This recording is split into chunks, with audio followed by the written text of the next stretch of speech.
Sivele siye ezweni likaNkulunkulu straight ngingamoshi isikhathi. Awu amen. Cela incwadi esogijima ngayo uma khona abafundayo bathola bambalo sofunda nje amavesi ambalo bese siyathandaza masinya. Awu amen. Kodwa ivesi esobe sigijima ngale ncwadi yabase Efesu chapter 1. Efesu chapter 1. Ngifundela uverse 1 no 2 no 3. Then ke sobe sesiqhubeka sifunda namanye. Amen. Makhona ongangifundela kahle. uPawuli umpostoli kaKristu Jesu ngentando kaNkuluNkulu kubo abangcwele abase-Efesu nakubo abakholwa nguKristu uKristu Jesu. Makube kini umusa nokuthula okuvela Kanti kuNkulunkulu. uphi lo ufundayo ngoba ngiyamqalaza ngimona. Ungapha. Ngizela ukubona phela ukuthi sicommunicate.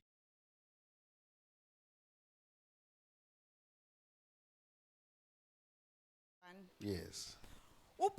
uPawuli umpostoli kaKristu Jesu ngentando kaNkuluNkulu kubo abangcwele abase-Efesu nakubo abakholwa nguKristu Jesu. Makube kini umusa nokuthula okuvela kuNkulunkulu uBaba wethu naseNkosini yethu Jesu Akube Kristu. khona kini umusa nokuthula okuvela enkosini yethu uJesu Kristu. Amen. Qhubeka ufikile ku3.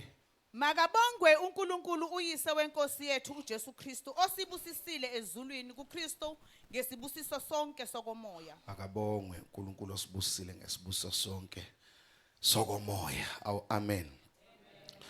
Laba zalwane sifunda khona kunezinto ezimbala kule ncwadi ku chapter nje 1 uma uyifunda nje yonke. Le incwadi kaMpostoli Paul uyibhala ngesikhathi esejele noma esetilongweni. He was in prison. Kodwa mayibhala lencwadi uyibhala noma ekuyi-prison enjalo kodwa ingqondo yakhe nefocus yakhe isebandleni aliqala alibonga igama lika Jesu. Uma ufunda chapter 19 incwadi yezenzo from verse 1. Awu amen. Kulelo bandla inhliziyo yakhe isebandleni noma yena ekuma trials and ekuma problems esetilongweni evalele kodwa into engaphakathi kuye une concern about the church. Kule ncwadi ke ku chapter 1 kuningi izinto akhulume ngazo umpostoli ingakho la ku verse number 3 sithola ekhuluma nangokuthi akabongwe verse 3 athi akabongwe uNkulunkulu osibusisile ngesibusiso sonke sokomoya. Ngamanye amazwi ku chapter 1 uphethe our riches or our possessions we have in Christ. Nikhona bazalwane. Ngiphe nje amen noma ungangizwa ngineshozo ngizwa libonke igama lika Jesu. So ke kulo chapter 1 uphethe ke lezi zinto awu amen ingcebo esinayo kuKristu. Futhi kuye ke kula amavesi umwehla nawo kunezinye izinto ozoyibuka ukuthi kuze kuvele ukuthi kukhona ingcebo esinayo evela through Christ. Kube khona ingcebo esinayo awu amen bazalwane or the life we have in Christ. Nikhona bazalwane. And also the warfare esizawu encounter esizawuhlangabezana nayo uma sihamba noKristu. Ngiyezwa ngathi inkosi izosilekelela. Alibonge igama lika Jesu.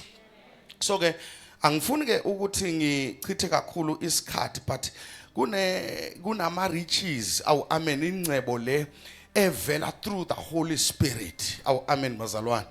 And kunengcebo evela through uNkulunkulu uqobo lwakhe. Kodwa likhona ibandla ebusuku. Hallelujah. Ngicela ke ofundayo agijime angifundele amen bazalwane lapha ya ku verse number 13 no 14. Sibuke nje kafushane the riches from the Holy Spirit. But ziwu4 izinto engifisa ukukhuluma ngazo bese sithandaza egameni lika Jesu. Ngiyadlula nje la amen izinto engifuna ukukhuluma ngazo ile akhuluma ngawo umpostoli Paul kuyo futhi lencwadi amen bazalwane the important of knowing God better ukubaluleka kokumazi uNkulunkulu number 1 lesokhuluma ngaye number 2 ukwazi ngethemba lobizo lwethu number 3 ukwazi ngengcebo yefa lethu esibekelwe lona ukugcina ngizobe sengithandaza ngakho ukwazi amandla akhe bese siyathandaza those are the things ezo4 engizokhuluma ngazo but ngaphambi kokuba ngifike kuzona ngifuna sibuke kafushane le akhuluma ngayo ingcebo esinayo kuKristu ngoba zonke lezi engiyibala ngezantsi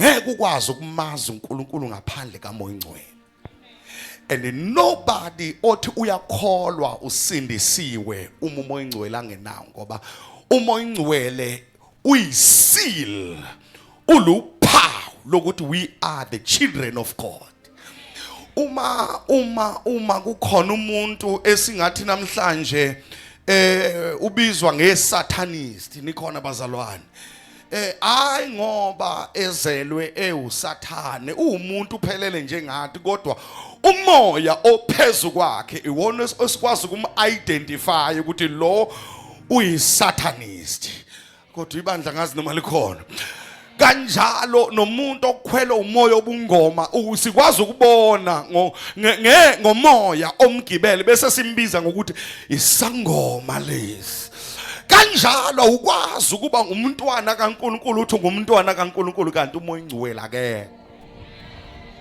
because uMoya oNgcwele kodwa bazalwane wameni wenu alibonge igama lika Jesu uMoya oNgcwele uyena osinikeza isiqiniseko sokuthi singabantwana bakaNkulunkulu amen ungafunda inkosi yami phuthuma sisi egameni lika Jesu amen kuye nani esenizwile izwi leqiniso ivangeli lokusindiswa kwenu yes enakholwa nguye futhi nani nabekwa uphawu olungumoya oNgcwele uMoya oNgcwele sibekwe ngaye uphawu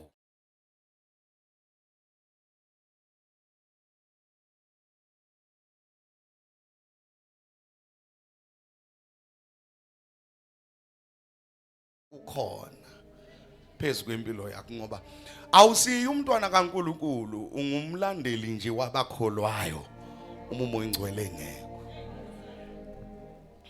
enikineqiniso lokuthi mangathiwa ibandla liyahlwithwa ngeke uhlwithwe ngoba uJesu ngeke agijime athi ngiya eKZN ngilanda ibandla kodwa uzoma emafini uMoya oNgcwele yena ozothatha ibandla ngoba uyena ahleli nalo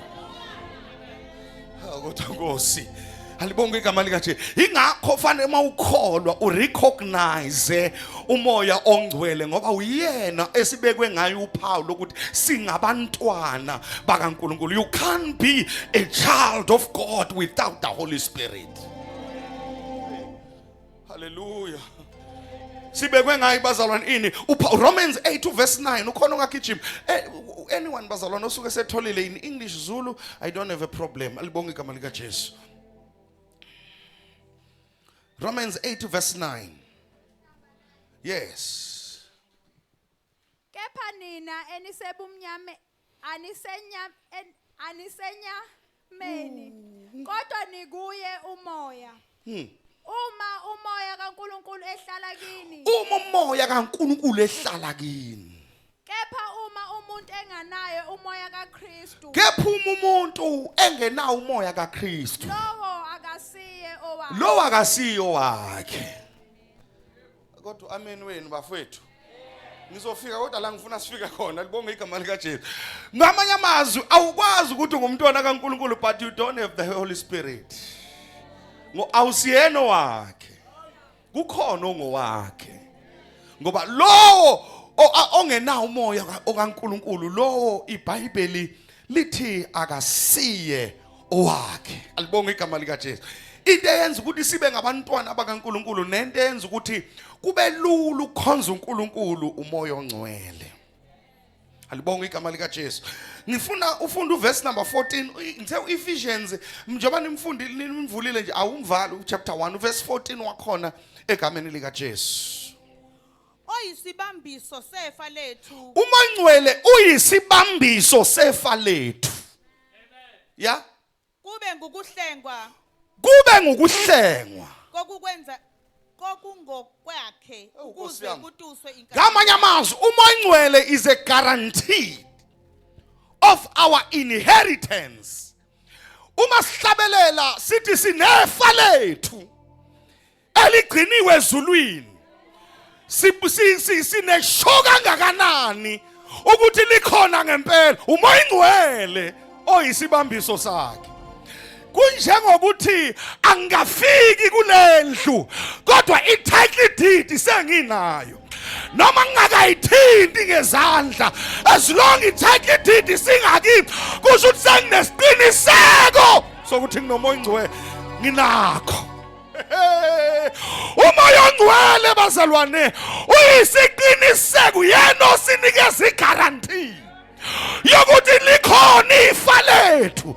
Ingakho noma siyahlaselwa into eyenza ukuthi sibekezele sikholwa ukuthi uMangcwele njengoba ehleli kithi usitshela into eyodwa ukuthi ibekezelani because ninefa. Ayasaqala sivuthe kakhulu bazalwane asihambe kancane. Libonga igama lika Jesu. Alibonga. Ngicela sibuke ke lezi zinto ezine engithe sizibuke. Alibonga igama lika Jesu. To know God better. Kubalekile ukumazi uNkulunkulu. Hallelujah. Uma ufunda ke Ephesians verse 17 verse 7 mangithi Ephesians ngisho chapter 1 verse 17. Ukuze uNkulunkulu wenkosi yethu uJesu Kristu uyise wenkazimulo aniphe umoya wokuhlakanipha nokwambulelwa ekumazini yena. Mphinda lo verse ma. Ngicela no uphethe isingisi sisifunde naso asinankinga ngithi leli sonto. Amen. I keep asking that the God of our Lord Jesus Christ, the glorious Father, may give you the spirit of wisdom and revelation. Ngathi anganikeza umoya okwazi nokuhlakanipha. The Holy Spirit. Anikeza umoya okwazi simazi even better. uNkulunkulu into ayilambele kakhulu akafuni nokuthi sazi ngaye. Sidlule ku level yokwazi ngaye kodwa sifike ku level yokumazi. Uyabona uma ibandla ligcwele abantu abamaziyo hayi abazi ngaye linomehlo. Cela uphinde le verse ngathi English ngizwa ngathi inesimo. Funda mama. I keep asking that Apostle Paul usetilongweni njalo uthi kodwa I keep asking. Yep. I keep asking that the God of our Lord Jesus Christ, The God of our Lord Jesus Christ, the glorious Father, the glorious Father, may give you the spirit of wisdom, may give you the spirit of wisdom. and revelation, And number 2, the revelation. so that you may know him better. So that you may know him better. uNkulunkulu ufuna simazi. Oh kodwa Nkosi ngiyezwa ngathi khona into egcwele kuleli pulpit namhlanje ngiyezwa. But I do more than think. I ask the God of our Master, Jesus Christ, the God of glory, to make you intelligent and discerning in knowing him personally. To know, knowing him personal. Alibonga igama lika Jesu. uNkulunkulu akafuni ukuthi sifike esontweni. Uyabona abantu abazi ngaye nabamaziyo babili bahlukene. Abantu ababili abazalwane nje ababili abahlukene abezwe ngaye nabamaziyo. Uthi mayihlele emaphandleni uthi abantu bathi ngiyubani. Bachaze. Then Peter uthi wena you are Christ, the Son of the living God.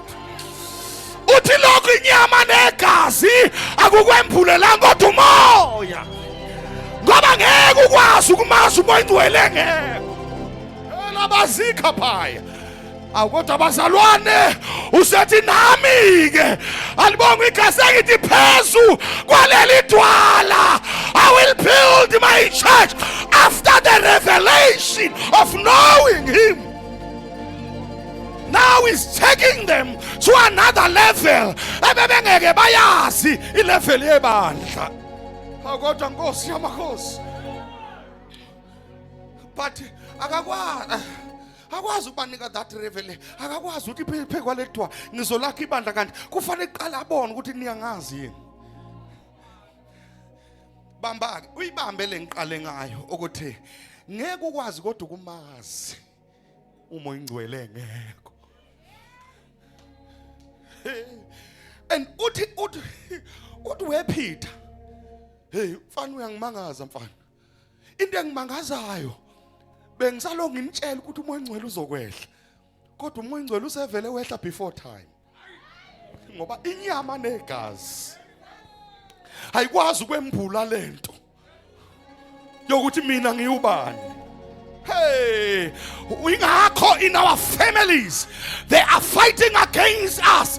Masithi silandela uJesu, it's because inyama negazi ayikwazi ukumembula. That's why they don't know him. That's why abantu abavukile abashumayela kabi against Christ Jesus. It's because inyama negazi ayikwazi ukumembula.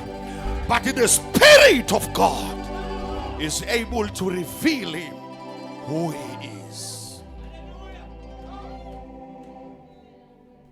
Phezu kwaledwala zolakha ibandla lami. Amasango ayides aleke kulahlula. Akodwa bakithi nakho ngithemtheka kule verse. Inyama negazi ayinakwembula kodwa umoya kaNkulunkulu. Nami sengithi phe kwaledwala ngizolakha ibandla lami. Phezu kwedwala ngizolakha ibandla lami. Amasango eHades awayikulahlula. Yebo zoba khona izimpi kodwa ngeke alahlule. Ingakho abantu abanesambulo sakhe noma bengahlaselwa kangakanani abahleli ngoba bafungele. Abantu abanesambulo sakhe abaye emuva bathi beshawa bathi siyaphambili, bathi belinyazwa bathi siyaphambili, bathi bashaya uPaul noSilas etilongweni bathi oh glorious God we praise you. Abayinaki inhlu because of the revelation.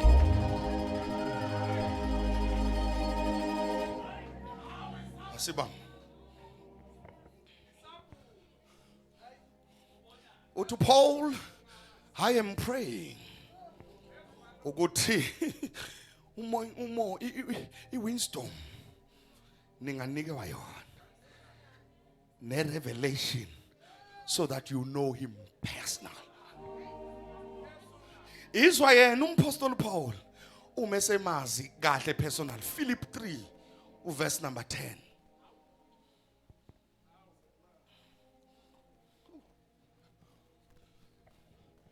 Ngiyamazi umhlengi wami akalali akozeli. Nkosi yamakhosi.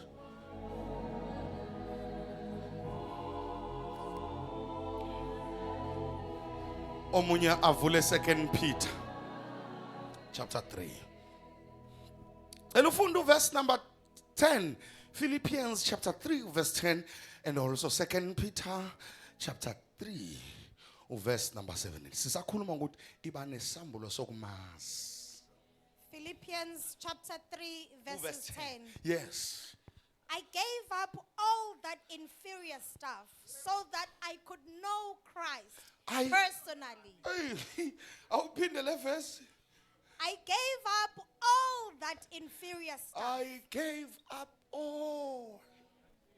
The inferior stuff. So that what? So I could know Christ personally. And when ufunda verse 7.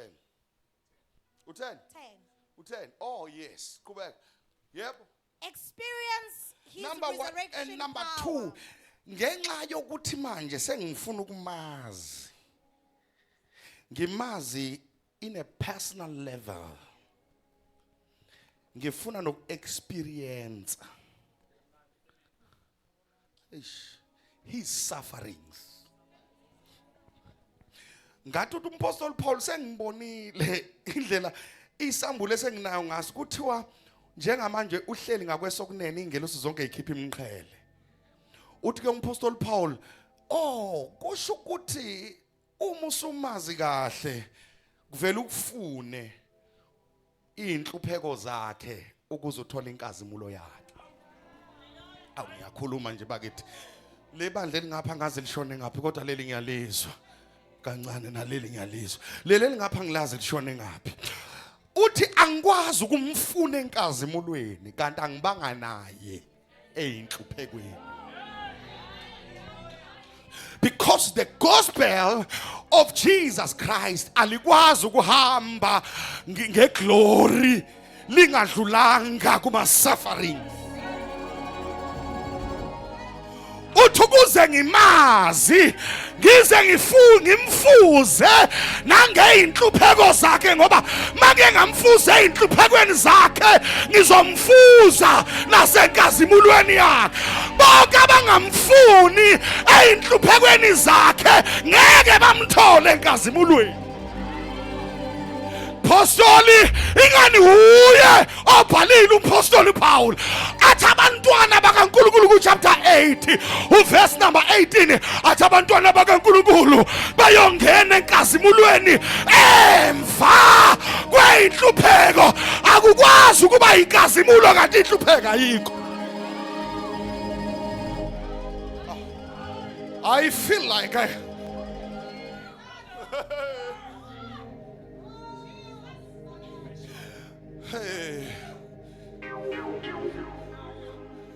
abaningi babamba ivesi elithi phonsani kimi imithwalo yenu mina ngizonikhathalela.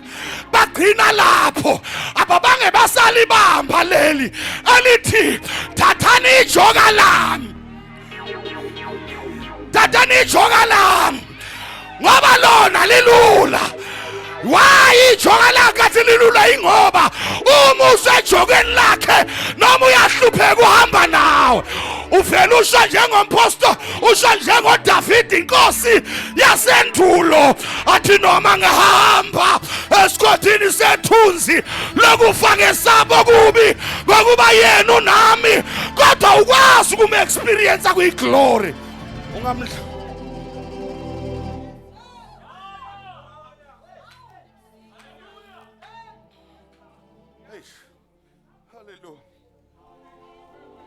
Jesu Kristu.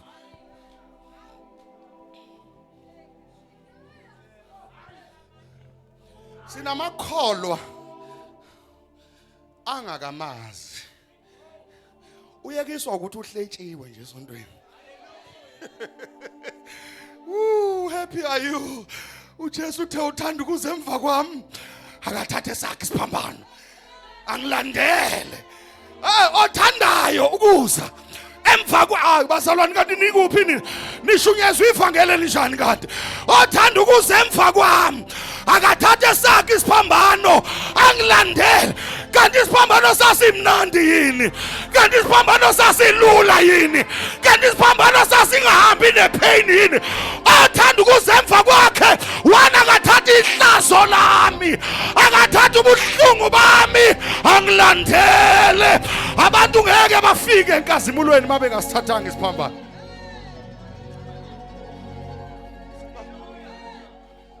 Ufuna bazalwane kanti uPeter usomfundile yini uSecond Peter ngifuna siye kuyipoint lesibili sithandaze sihambe siyolala sipractice ukufa.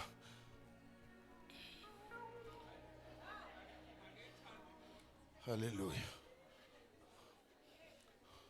Akekho ngalala utlala uthula uthi du uya practice.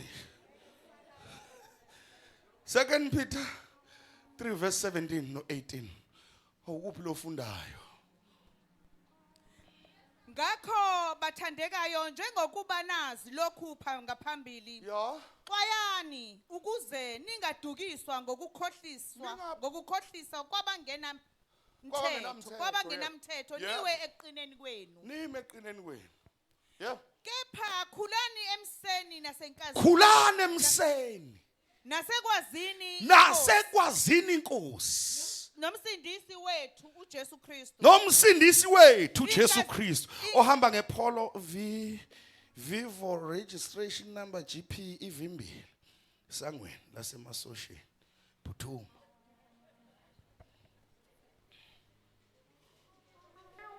Khulani emseni. Nasekumazini yena. Linkingi ikholo elikhulu emakhorasini. Elikhulu emnikelweni. Elikhula kuzo zonke ingxenye zenkonzo. Kodwa lingakhule kumazini. Uzoxoya kanjani abadukisi beyikhadi zamanje? Because they are there. Alibonga igama lika Jesu. They are there. Khulani emseni ukhona ngaphinda lifunde noma ngelunye ulimi lolu verse, uverse 17. Khulani emseni. Therefore, dear friends, since you know this, be on your guard. Be on your guard. So that you may not be carried away by the lawless men. Ungaze uthathwe imimoya yalabo abantu abangenamthetho. And fall from your secure position. Ubusuke kwi-position that is very secured. Yebo. 18. Yes. But grow in the grace. And knowledge of our Lord. And Savior Jesus Christ. To him be the glory, both now and forever. Lalani bazalwane. Uyinkinga umzalwane ongayikhulisa ekumazini uNkulunkulu. Ukwazi uNkulunkulu uzomazi in your personal level idinga wena idinga omunye umuntu. Coming to church every time to the fellowship and you go out and read the scriptures and you pray, you seek God. Lokho kuyokwenza umazi in a personal level. Abamaziyo abajiki. Abamaziyo abahleli. Abamaziyo bathi noma ngafa la afa khona sifa khona. Hey, abamaziyo bazalwane. Let me tell you, umuntu mayisemazi uNkulunkulu noma ngahlangabezana nasiphi isimo. Uvela susa amehlo akhe esimeni. Abuke uNkulunkulu ngoba njalo ububuka isimo siba sikhulu. Kodwa mawubuka uNkulunkulu uba mkhulu isimo sibe sincane. Buka abantu bamaziyo begugudelwa amazinyo, bekhandwa ngamatshe. Bavele basusa amehlo kubantu abaphethe amatshe. Basusa amehlo ematsheni. Bavele babheka phezulu. Ngesikhathi bebheka phezulu ishaya intshe athi ngiyalizwa lona ngiyayizwa ipain kodwa lento engiyibona it's greater. Abantu abamaziyo babuka uNkulunkulu phakathi kwesimo. Awusengiyathandaza basa sizothandaza amasiko. Abantu abamaziyo bayasiyeka isimo babuka uNkulunkulu. Ingani sengishilo uPaul noSilas besetilongweni bafele bathi siyayibona inhlungu, siyalibona igazi, siyayibona iminyango, siyawabona amaketanga esiboshwe ngakodwa. When we raise our eyes up, we see the greatest God. Bathumisa uNkulunkulu lazizulu. Hawu kodwa Jehova lehla. Kahle uNkulunkulu wayengezanga uzoqabula amaketanga. uNkulunkulu wayebona i-city because a worship become the city of God. Come on church, come on. uNkulunkulu wavele wabona isitulo sokuhlala ngoba uhlala endumisweni. Kanti indumiso ivele emaketama, ivele etilongweni. Indumiso ivela kubantu abanepain. Indumiso ivela kubantu ababoshiwe. Ngesikhathi ethu ihlalele endumisweni kwanyakaza isekelo zetilongo. Kwaqashuka amaketanga. kuthiwe yafuleka ezosihlalela endumisweni. Awukodwa niyangizwa abazalwane, bapha abantu abazothi ngiyayibona iproblem, ngiyayibona inkinga, kodwa amehlo ami abuka uNkulunkulu. I worship the Lord. Ngiyamdumisa ngesikhathi umdumisa yena uyehla. Inkinga ziyayibonela ukuthi ishona ngaphi, ama problems ayayibonela, yena uhlala endumisweni, yena wayezodla indumiso. Elabasiya, elabahataya, uyahlala endumisweni, uyahlala endumisweni. Eninamandla indumiso eqhamuka out of pain. Asigijima bazalwane, point number 2, ufuna kuya ngasekuthandazeni. Ngiba ngizacheck isikhathi.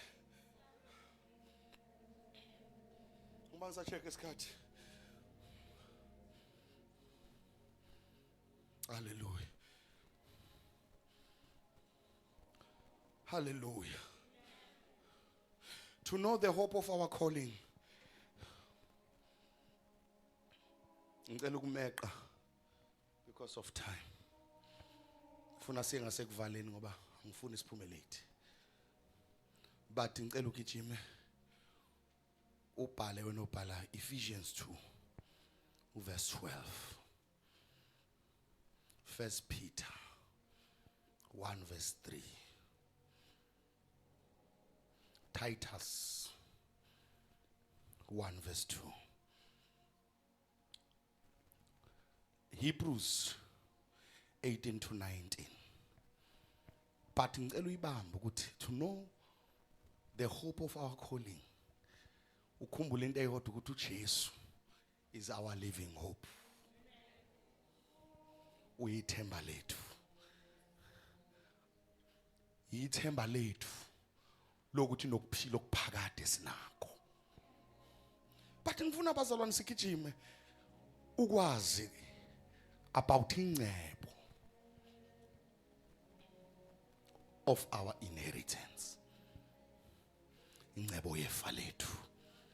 Nefa lethu ligcinwe ezulwini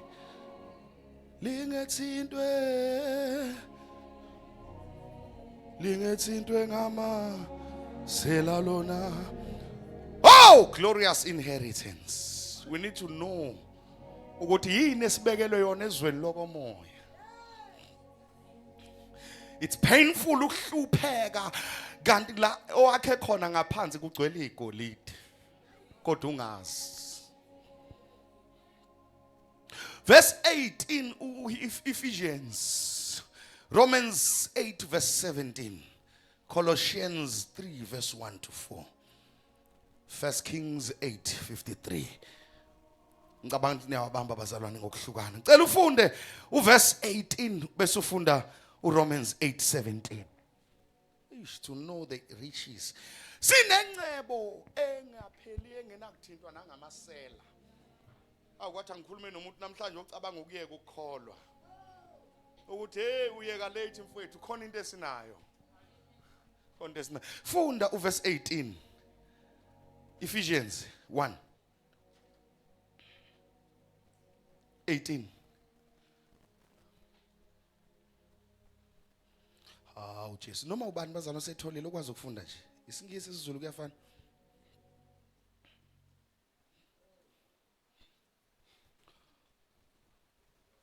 Hawu kodwa Jesu. 1 verse 18. Ephesians 1 verse 18. Your eyes focused and clear, so that you can see exactly what it is He is calling you to do. Agasisize ukuba amehlo ethu akwazi ukubona what we have in the spiritual realm. Leyo nto iyokwenza ukuthi noma izimpi zifika kangakanani mfundisi wami, kodwa ngenxa yethemba lengcebo onayo esibekelwe ezulwini uthi ngiyobekezela noma kunzima. Cela uphinde mama le verse Your eyes focused and clear, Your eyes focus and clear. so that you can see exactly what it is He is calling you to do. Grasp the immensity of this glorious way of life He has for Christians. Kukhona into anayo uNkulunkulu for us. Asikholelwa nje kuzosonta sigcwalisa indlu sijatshulisa ukuthi sigcwele indlu, kodwa kukhona into esinayo. Awunamhlanje akekho umuntu ozogive up namhlanje ekholweni kwakhe. Ufuna sithanda verse 17 of Romans 8. Kukhona ingcebo esinayo that is far more than the temporal things on earth we have. Funda ba. Now, if we are children, then we are heirs. Uma ke singabantwana bakhe, ngikhumbula ukuthi ngifunda iverse elithi iBhayibheli laba bangabaka Kristu abanomoya kaKristu bangabantwana baNkulunkulu.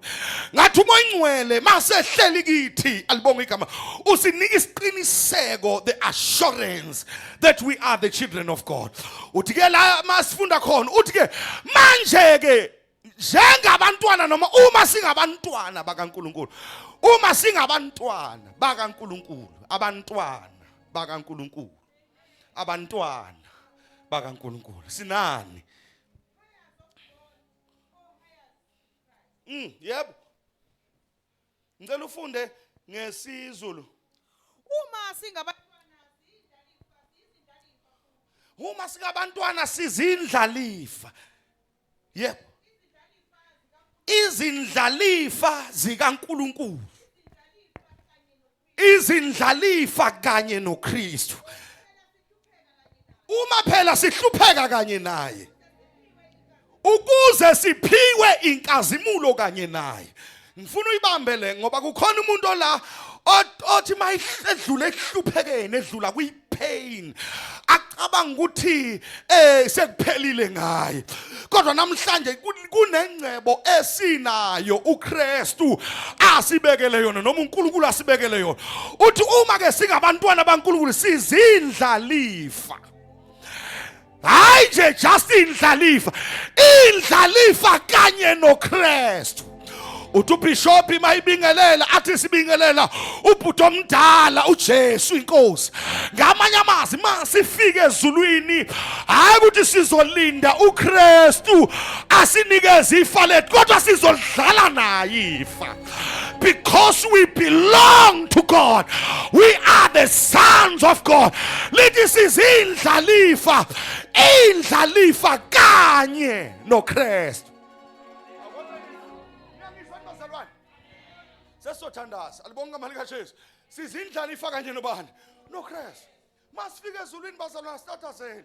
That's why uPeter ngelinye ilanga ebuza athi weJesu siyozuzana. Sishiye konke sadela konke. Uthi uJesu, "Hey nina into eniyoyenza niyohlala nami. Nindlalifa kanye nami."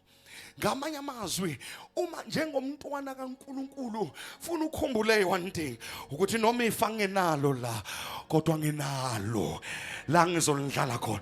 Leyo ukuthi sinefa, it doesn't matter ukuthi uzalwe kanjani, uzalwe emshadweni noma ukho emshadweni, akunendaba ukuthi isimo sakho samanje sithini, kodwa iqiniso lithi sizindlalifa kanye na. Bese lithi uma ke sihlupheke kanye naye sizobusa kanye naye. Asikwazi ukuhlupheka naye bese masekubuswa buse yedwa, kodwa sibusa kanye naye ngoba sihlupheke kanye naye. Hayi bazalwane abonke abadlula phakathi kwepain, bonke abantu abadlula phakathi kokuhlushwa, bonke abantu abahlushwa ngenxa yevangeli, ake ngimemezele ebusuku ukuthi masihlupheka naye siye enkazimulweni kanye naye, futhi sizondlalifa kanye naye. Sizondlalifa kanye naye. Sizondlalifa kanye naye. Sizondlalifa kanye. Ingakho bhala kahle ahlabelela athi noma singahlupheka komzuzwana athi noma usathane efuna ukusiqeda alibonga efuna ukusigwinya kodwa sibonga ukwazi ukuthi uJesu ngummeli usinxusela imini nobusuku alibonga igama lika Jesu lalela wena osucabanga ukuyeka lalela wena osucabanga ugive up kahle kahle wena unefa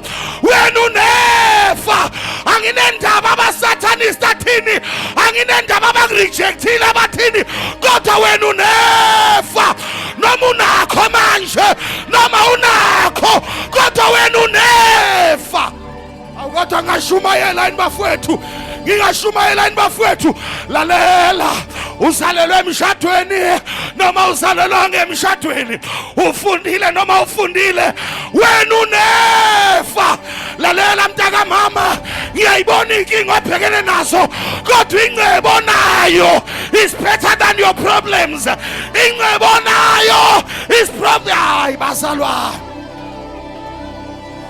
oh sinefa athi omunye ligcinwe ezulwini lingethintwe nangamasela lo ifa lethu sinalo lalela angiyanga mina esikoleni ngenzeka nginayo newila emhlabeni nobaba kangishiyelanga newila kodwa nasi isiqiniseko namhlanje noma ngazalwa ngabazali bangilahlela emgwaqeni hayi akunendaba nginefa hey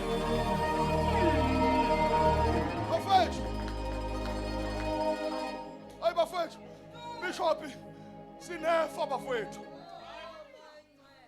sinefa bafethu yalizonda ivangeli lepoverty kodwa iqiniso lithi noma singahlupheka namhlanje kodwa sinefa hayi bafethu sinefa let me tell you unefa wena lalela wena unefa wena ungayekiswa ukuthi uhlejwe ngabantu unefa wena ungayeka ukukhola ukuthi abakubingelela wena unefa wena ungenakeke la emhlabeni kodwa unakiwe ezulwini unakiwe ezulwini uverse number 3 siqale ngawuthaka bonke uNkulunkulu osibusisile ngesibuso sonke sokomoya we are blessed of the Lord singababusiswe uNkulunkulu wena unefa we angazi ngikhuluma nobani namhlanje kodwa ngikhuluma nalomuntu ofuna ukuyeka ukukholwa ake ngikhuluma nomuntu othi le ndlela ngisayiboni ngize kule conference ngiyazidonsa omunye uthi ngidonswa umngani wami kodwa lento ayisekho kimi ake ngikutshele mawubona usathanelwa ingoba uyazi ukuthi wena unefa akekho umuntu onefa ongalwiswa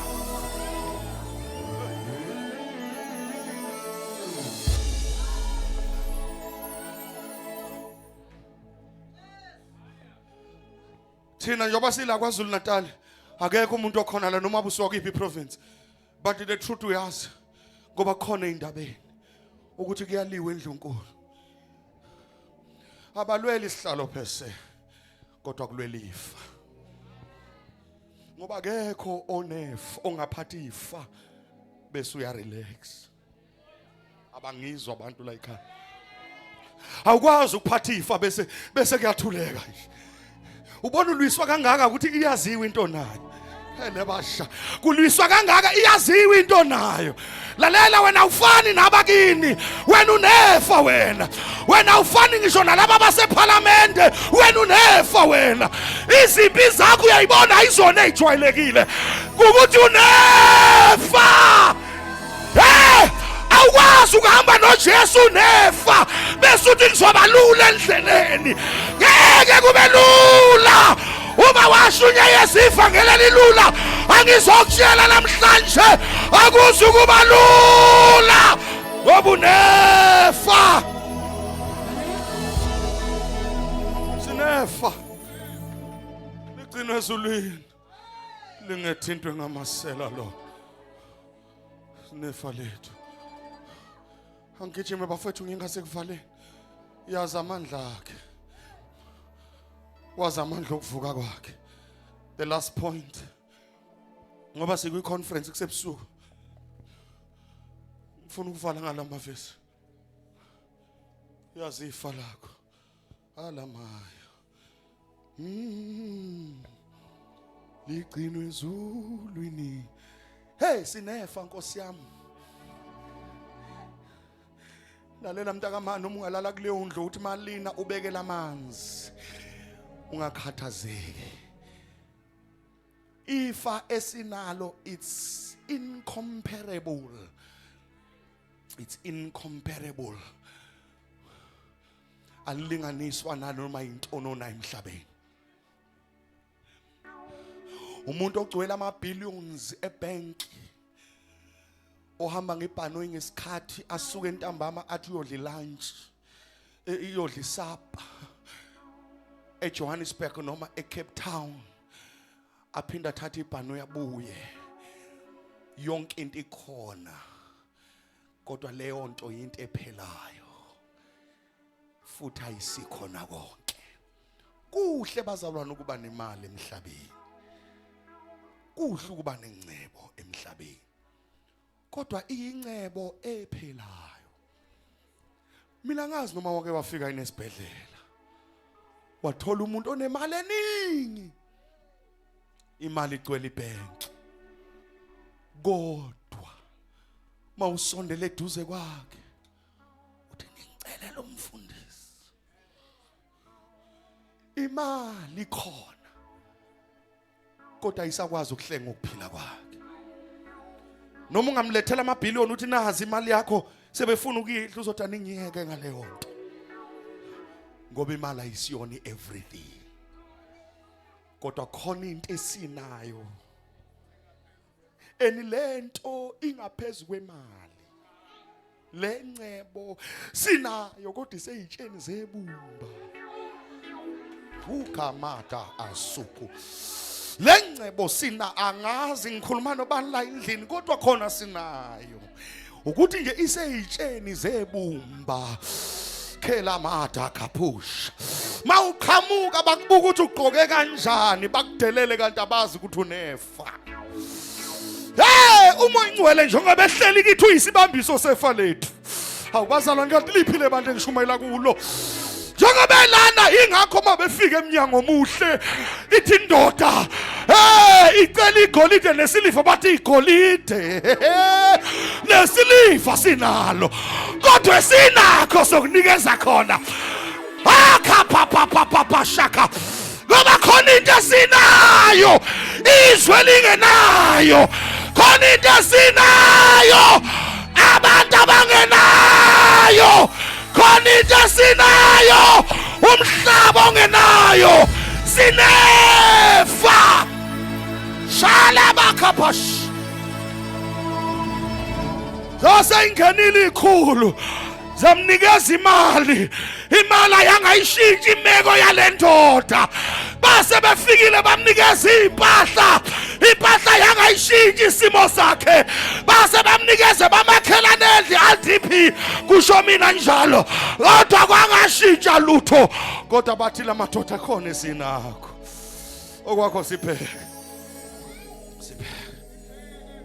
kodwa ngitshela abantu ngaphandle ngithi abasibheke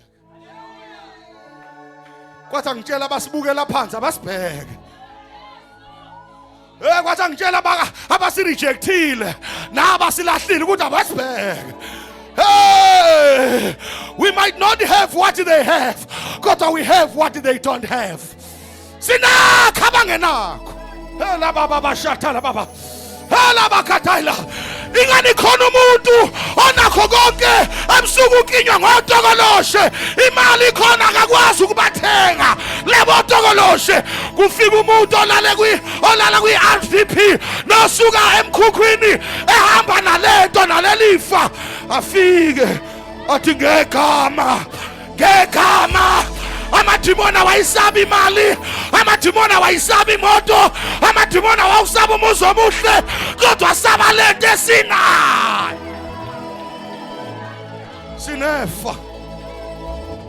sinefa bafowethu ungayifaka ihairstyle ebizayo amadimona wanendaba naleyo nto. Amadimona wanendaba nokuthi ugqokeni awanendaba ukuthi awasabi ngisho i-office lakho, awanendaba ne-office lakho, awanendaba ne-profession yakho, kodwa khona into esinayo abahala bashaka bashaka basi.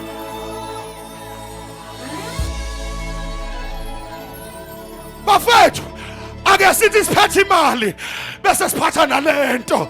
Ake sithi siphethe i-degree yethu siphathe nalento. Siphethe i-PhD yethu siphathe nalento ukuze siyoba nomehluko.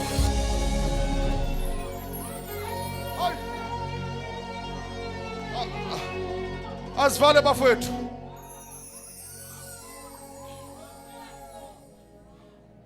Asivale.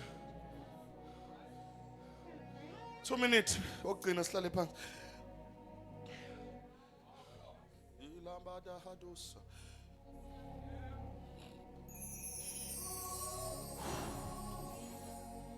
How great thou art, how great thou art. Oh Jesus. Nkosi yami.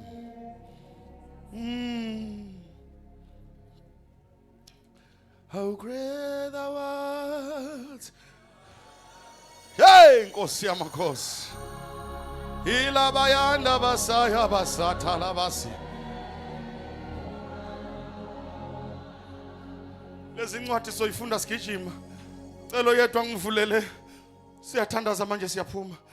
Ilabasa Romans 8 verse 11.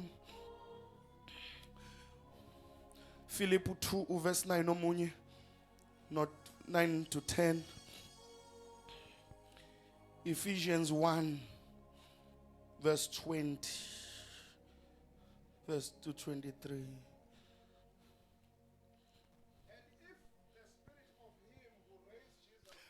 Uma ke umoya walo.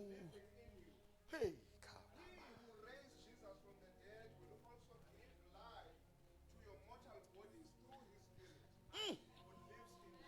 Kodwa mfundisi wami. Cela uphinde mfundisi wami le verse. If the spirit of him who raised Jesus, to know the power bazalwa sikuyiphondo lokugcina, amen. If the spirit of him who raised Jesus Christ from dead, yes. Uma ke lo moya walowo owavusa uJesu kwabafileyo ehlala kini ephila kini. He who raised Christ from the dead, he will give life to your mortal body. Who the spirit who lives in you. Oh my God. Bazalwane, what can we compare? The power raised Christ from dead. Imapha amanye amandla ongawakompera namandla avusa uJesu kwabafileyo. Lo uNkulunkulu owamvusa umoya wakhe uhlala kithi. Awukodwa uNkulunkulu angithi siqale ngawo umoya ongcwele. Ilabasa sengiyathandaza abafowethu. Umoya walowo owavusa uJesu kwabafile. Awubhekani ngakimi sesiyathandaza. Eye contact nguthisha phela by profession. Alibonga malika eye contact. Alibonga malika Jesu. Now, umoya walowo owavusa uJesu kwabafile uhlala kini. Ngithi ke mina ke imuphi iwapha amanye amandla owaziyo akhona adlula amandla avusa uJesu kwabafileyo. Ngamanye amazwi awekho amanye amandla sengiyavala bafowethu. Awekho amanye amandla anganqoba nanga destroya impilo yakho. Because there is only one power, the power that raised Jesus from dead. And that power is available for us who believes. Funda uverse 11 uRoma 8. Lawa mandla amvusa uJesu akhona namhlanje. Oh laba, ngizwa khona abantu abazovuswa namhlanje. Khona izinto ezifileyo ezizovuswa namhlanje. Khona amabhizinisi afile azovuka namhlanje. Khona imishado efile izovuka namhlanje. Khona impilo ebisifile iyavuka namhlanje. Ngizwa lawo mandla amvusa uJesu. They are available for us. Akhona lamandla ebusuku. Akhona na kuyishakama glory. Ngiyawezwa lamandla khona. Amandla amvusa kwabafileyo. Funda Nkosi yami uphi lo fundayo? Romans 8, Verse 11. verse 11. It stands to reason, doesn't it, that if the alive and present God who raised Jesus from the dead moves into your life, he'll do the same thing in you that he did in Jesus, bringing you alive to himself.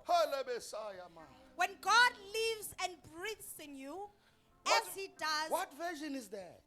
the message. Oh, the message. When God lives and breathes in you, as he does, as surely as he did in Jesus, you are delivered from that dead life. With his spirit living in you, your body will be as alive as Christ's. Uma lawo mandla amvusa uJesu kwabafile kuthiwa are available for us. Akhona. And kuthiwa nathi azosivusa. Angazi into ofike naye efile la. But namhlanje yavuka.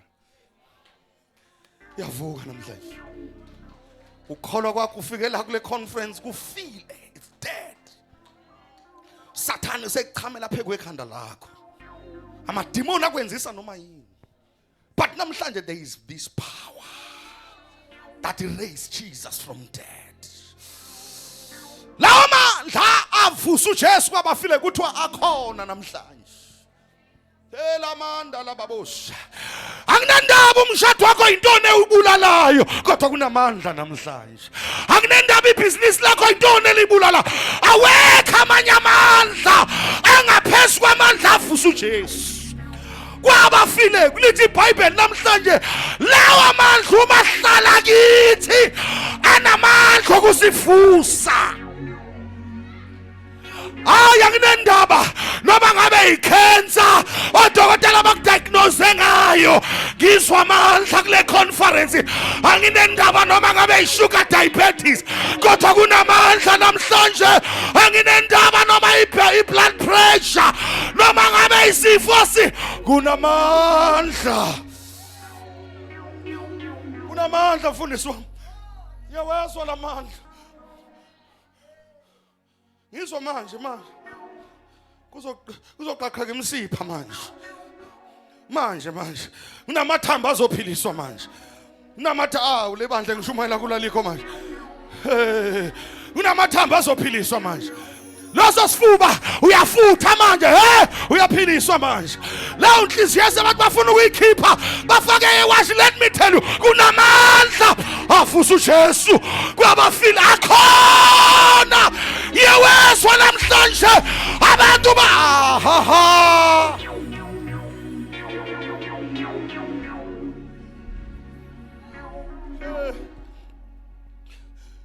Apostle, believing in this power. One of omunye womama uza kimi kwaku kwi-funeral. Wathi mfundisi ngiyacela noma isikhathi ungenaso. Uye kumyeni wami uyomthandazela.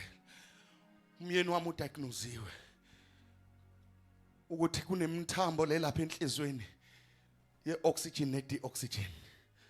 Lo mthambo kuthiwa semncane ngendlela emangalisayo. Ubezosuswa kithi lembazwane aziswe la eThekwini odokotela. Kuzofakwa omunye kufakwe ipayipi lomthambo ukuze igazi le-oxygen ne-oxygen likwazi ukugeleza. Amficelele ngathi iyodwa into engizelela. Ngizela ukuthi ukhona uJesu ophilisayo. Akhona amandla. Lamandla are available. And lamandla azokwenza ukuthi odokotela badideke.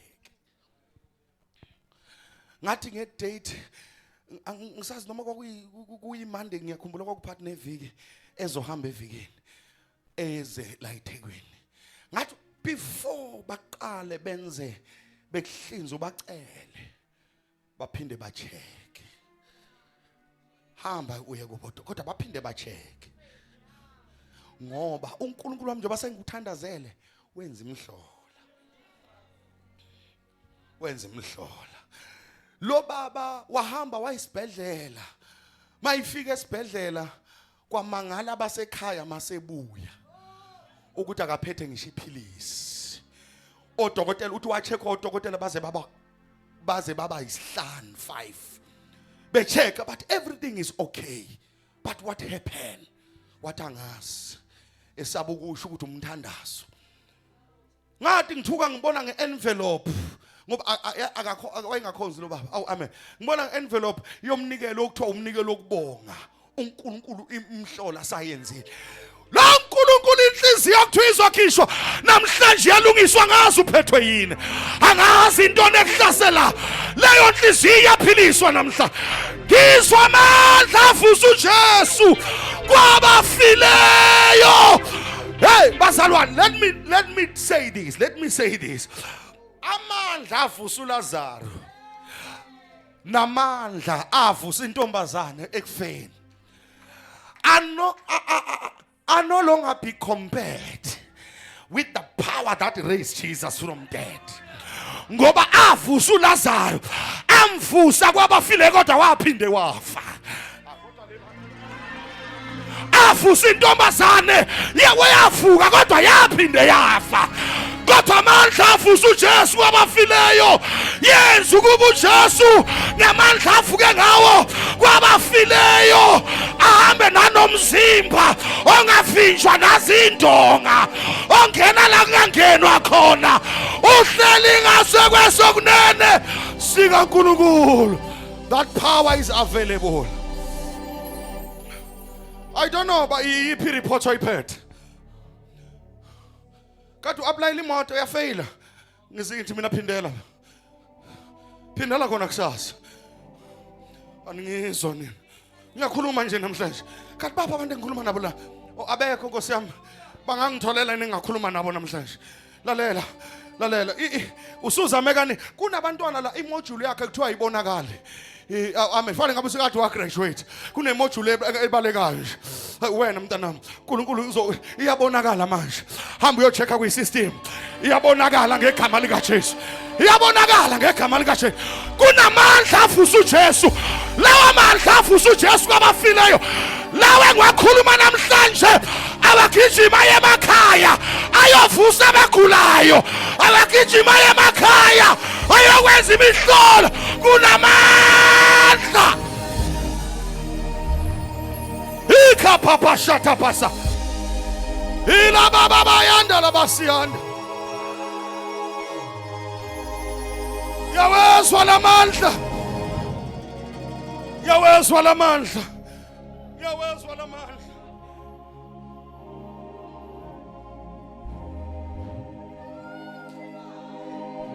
lamandla mvusa kwabafile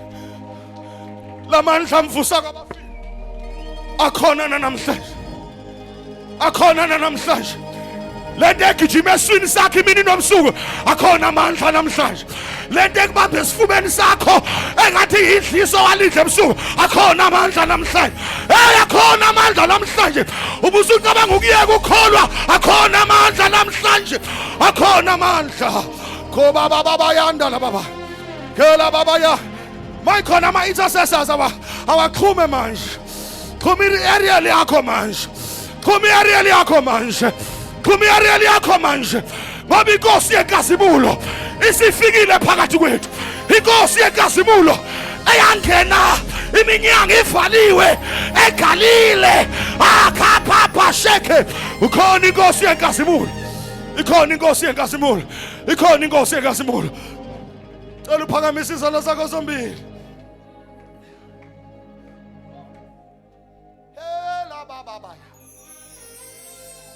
Somebody on a minor stroke on your left. Hey la hata kapa. Khona umuntu one minor stroke la endlini. On your left. I feel the power of God. I feel the power of God. Vele ugijime wena nje uzela ngapha mina loya sisi wemojule evalekile. Kunamandla bishop ngiyawezwa la endlini. Kunamandla la endlini azogqabula.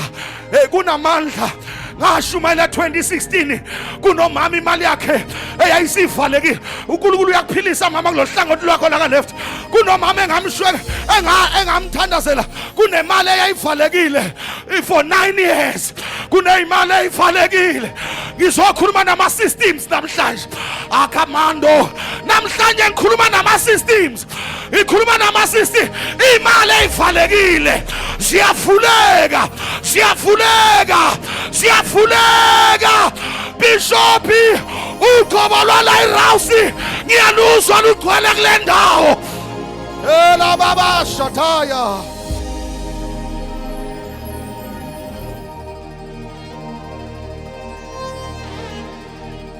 Lezo mali ezavaleka ziyavuleka.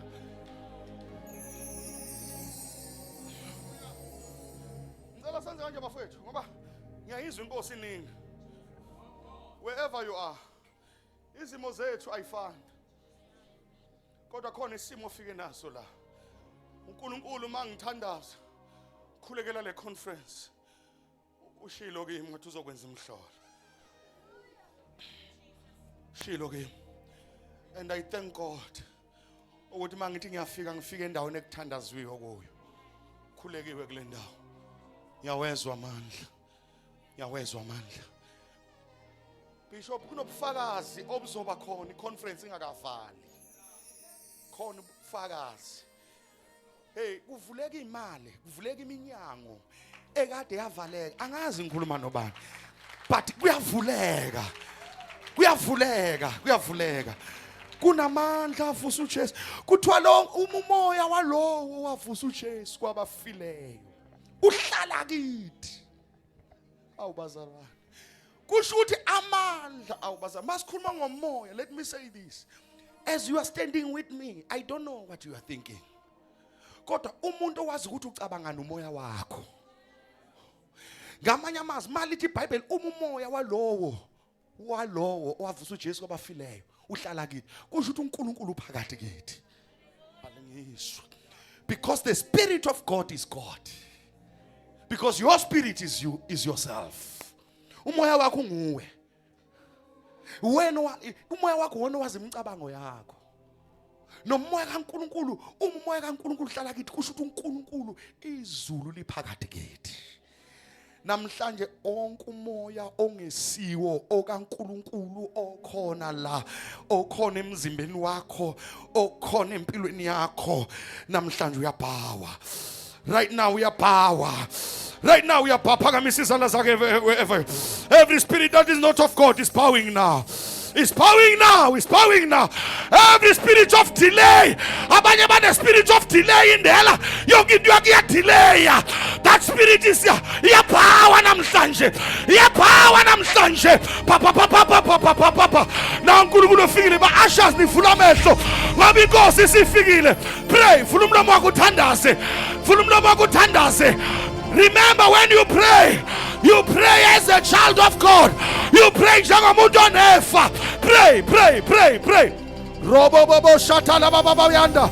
Ika papa. Nawo kamandla. Ama ashas athandaza avula amehlo. Ngoba inkosi yenkazimulo. Come on my brother. That's a melody worship. That a melody worship. Raka papa shata. Rika papa. Yotela bishop usondele. Ela baba shata la baba. Bayaphiliswa. Amunyuzwa sengathi umzimba uyajuluka wonke. Ikhona into eyiphumayo. Right now. In the mighty name of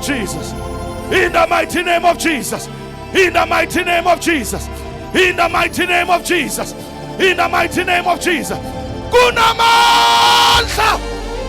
Kunamandla. Amfusa kwabafile. Let us all pray, Bazalwane. Open your mouth and pray wherever you are. Open your mouth and pray. Sonke siyathandaza. Sonke siyakhuleka. He is the God of miracles, the God of signs and wonders, the God of Shadabasaya. In the mighty name of Jesus, in the mighty name of Jesus. For the Sundilela, come and pray. Shana Maya Libro Saya Kashataya.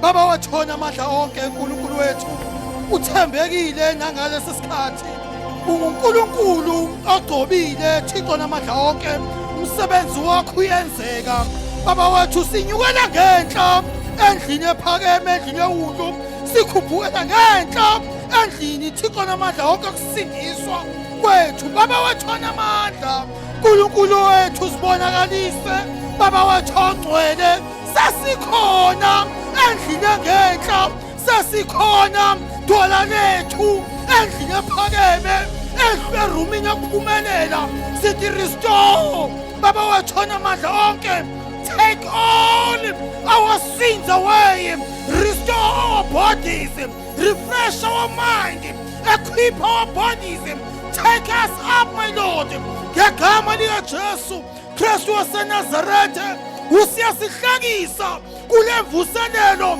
uyasihlekisa uNkulunkulu onamandla uyasihlumelelisa ebuthakathakeni bethu uyasigcwalisa amandla amandla amandla amandla we are resurrected from the past we are restored from the present ngegama likaJesu Kristu waseNazaretha by your will by your love we are going forward no more turning back ngoKristu Jesu Nkosi enamandla siyabonga dola lethu siyabonga Baba wathona amandla ukudla kwantambama endlini yaphezulu siyabonga isidlo sakusihlwa Baba wathona amandla egama likaJesu thatha udumo Nkosi ngoKristu Nkosi Jesu Nkosi yethu amen. Asiphambise izandla zethu siphambisele phezulu sonke simile ngenyawo namhlanje ebusuku amandla avusa uJesu kwabafileyo uma yena ehlala kini yiwona lawo mandla ayovusa nemizimba yenu efayo. While our hands are up, I want us to just open our mouth and thank God. Just to open our mouth and thank Him. Open our mouth and thank Him for such a message like this tonight. Lord God Almighty, we thank you. We thank you, Jesus. We thank you. We thank you, Father. Sibonga umoya ingcwele kithi. Omshile ukuthi abe ngumduduzi, abe ngumsizi, abe ngumqondisi, abe interpreter, abe ngamandla ethu endleleni, asilethele ulwazi. Thank you tonight, Father, ukuthi asisodwa kodwa wena uhlala kithi. Asobe sahluleke endleleni ngoba sinawe. We want to say, God, we thank you tonight. We thank you, Father, tonight. We thank you, Father, tonight. We thank you, Father, tonight. Ukamaya koshataya. Hallelujah. Worship us to mimvuselelo kimi Nkosi. To mimvuselelo kimi Nkosi. Moya oyingcwele, moya oyingcwele, yehla phezulu, thumela ke.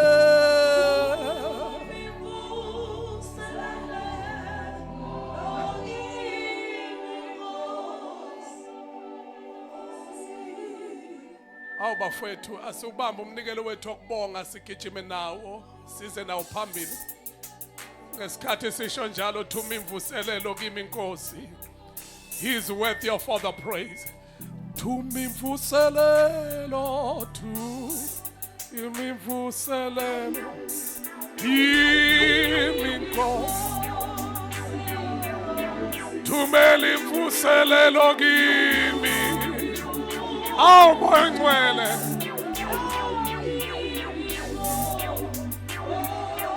Moya Ngcwele yebo ke, oyi yehla phezu kwami.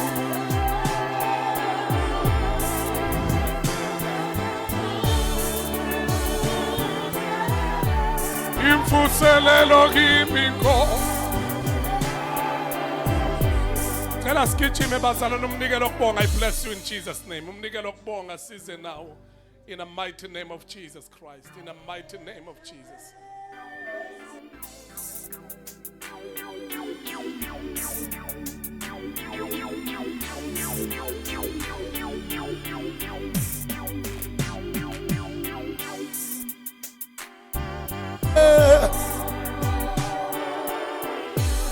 Yehla phezu kwami, yehla. Thumi imvuselelo.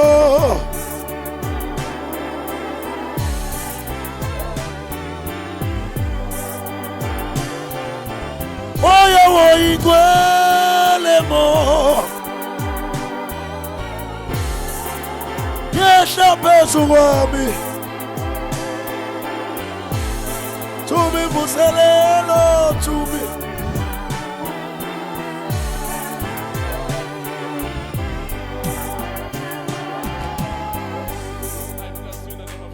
Sime ngenyawo bazalwane. I bless you in the name of Jesus. Sime ngenyawo as we are living. I bless you in Jesus' name. I bless you in the name of Jesus. Asiphamiseni izandla zethu bazalwane. I bless you in the name of Jesus Christ. Ngashayela uNkulunkulu izandla ebusuku namhlanje. Ake simshayele kakhulu izandla uJesu, asimshayele kakhulu izandla uJesu. He is worthy of all the praise. Asimshayele izandla futhi for the last time. Ake sishaye phezu kwekhanda. Let us worship him. He is worthy of all the praise. Aw. Moya Ngcwele. Sashiwa noMoya Ngcwele. Ngicela ubuko sethu uzothi makhelwane, I believe that your life will never be the same again after today. Pegelo sethu uzothi after today your life will never be the same again. Oh God. Ake shalo Bishop Ezekiel uNkulunkulu amsebenzise namhlanje kule conference. Ngicela sithathe sibusiso sime ngenyawo kanjalo past 5 intercession umthandazo ngo past 5 and then 6 o'clock kuyaqala. If you are an intercessor, please just come and join abanye bethandaza ngo past 5. Then 6 o'clock the service will start tomorrow. As we will be welcoming umvangeli uGambushe Ndlovu and ama-artist azofika inoma inini bazalwane laba abadumisi but okwakho ukuthi ube khona nizwile izolo umpostoli Estimbuyas ukuthi ube khona bangakanani ababona ukuthi kuba khona namhlanje khona okugcwele kukhona osekukhuphukile futhi abathi kuba khona namhlanje khona okukhuphukileyo. Amen. Then laphana angazi umama uNgwenye usekitchen but uma bayazi abala ekhaya mawungakaveli kwi-registration ngicela nelakho igama lisubmithwe lapha yana e-officeini mangibona amagama nelakho libe khona igama kuma submission abantu registration anginankinga nale ye appreciation because appreciation is a decision of a person. If you don't want to do it akekho kuphoqile kwi appreciation you do it because you see the need. But le registration uyisigebengu mawuzu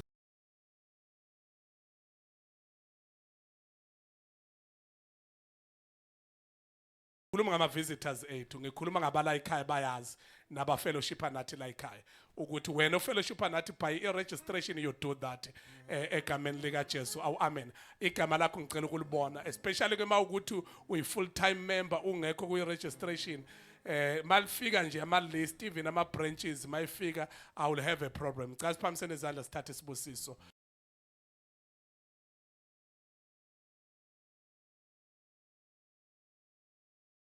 So phezu kwa wonke umuntu ubavikele according to Psalms 139 ukuthi wena usibiyele ngasemuva nangaphambili. I pray for that protection upon each and every one. In the mighty name of Jesus Christ. Ubeke isandla sakho phezu kwamakhanda abo. Ngegama lika Jesu Kristu waseNazaretha. In Jesus' name we pray. Babu sise baba sibonane ngakusasa egameni lika Jesu Kristu babiyele. Somebody shout makwenzeke kimi njengokusho kwezwi lakhe. Shout makwenzeke kimi njengokusho kwezwi lakhe. May God bless you. See you tomorrow. Laba bahamba ngama Uber benze njalo. God bless you. Babonane no Maria Manape. God bless you. Amen. Hallelujah.